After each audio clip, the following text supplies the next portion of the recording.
දෙවියන් සහිත ලෝකෙට එකම පිහිටක් වූ ගෞතම බුදුරජාණන් වහන්සේගේ ශ්‍රී මුඛය නැමති නෙළුම් විලට රාජ හංසෙකු වැනි වූ හික්ම විය යුතු ජනයා නැමති කුමුදු විල පුබුදු කරන්නා වූ චන්ද්‍රයා වැනි වූ අඩ සදමින් උතුම් රූපයකින් විරාජමානව සෙංකඩගල පුරවරයේ වැජබෙන්නා වූ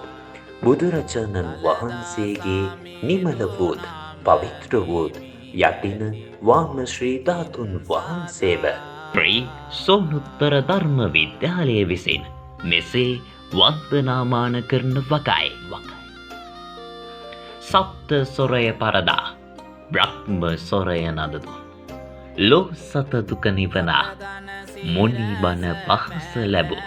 නමදිමු සිරිදලදා